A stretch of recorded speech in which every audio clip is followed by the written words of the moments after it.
नमस्कार मंडळी, आयशात मराठी रेसिपीमध्ये तुम्हा सर्वांचे अगदी मनापासून स्वागत।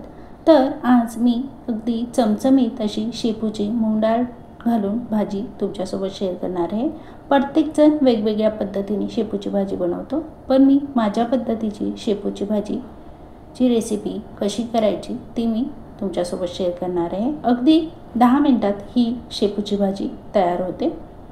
तर आपण बघूया। त्यासाठी मी 10 मिनिटं अर्धी वाटी मूग डाळ ही भिजत घालून घेतली आहे।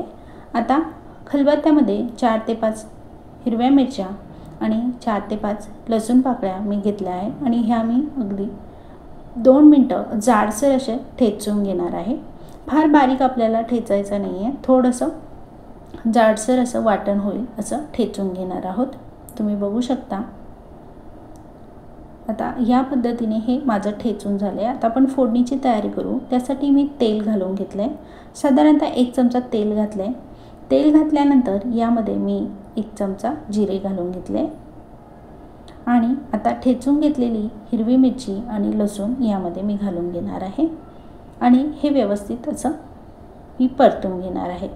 तुम्ही बघू शकता या पद्धतीने तेलामध्ये मी जिरे आणि ठेचून घेतलेली हिरवी मिरची आणि लसूण घालून घेतलं आहे आणि आता भिजत घालून घेतलेली होती जी डाळ त्याचं पाणी मी बाजूला काढून घेतले आणि ही डाळ मी यामध्ये घालून घेतली।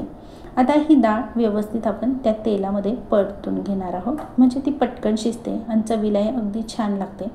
ते 2 मिनिटांसाठी ही डाळ मी परतून घेते।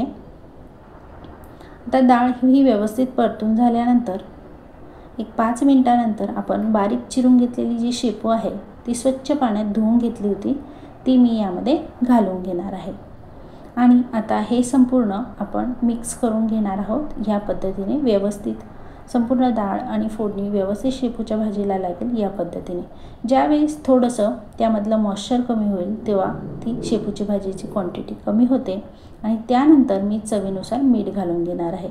आधी मीठ घालायची घाई करू नका, कारण आपल्याला क्वांटिटीचा अंदाज येत नाही आणि अगदी 1 चमचा पाणी घालून मी वाफेवर ही भाजी शिजवून घेणार आहे, म्हणजे डाळ फार शिजली जात नाही आणि अगदी छान मोकळी डाळ आणि शेपूची भाजी तयार होते आणि वाफेवरती जर तुम्ही भाजी शिजवली तर त्याची टेस्ट जरा वेगळीच येते। आता संपूर्ण पाणी हे 5 मिनिटांमध्ये आटून ह्या पद्धतीने आपली ही शेपूची मूग डाळ घातलेली भाजी तयार झाली आहे। तर मंडळी, तुम्हाला ही रेसिपी आवडली असेल तर नक्की मला लाईक करून सांगा। एकदा तुम्ही ही रेसिपी नक्की ट्राय करून बघा, आवडेल तुम्हाला आणि मला कमेंट करा कशी वाटली याबद्दल। पुन्हा आपण अशाच नवीन रेसिपीसोबत भेटूयाच। तोपर्यंत चॅनलला तुम्ही नक्की सबस्क्राईब करा, बेल आयकॉनला क्लिक करा आणि स्वस्त खा आणि मस्त रहा।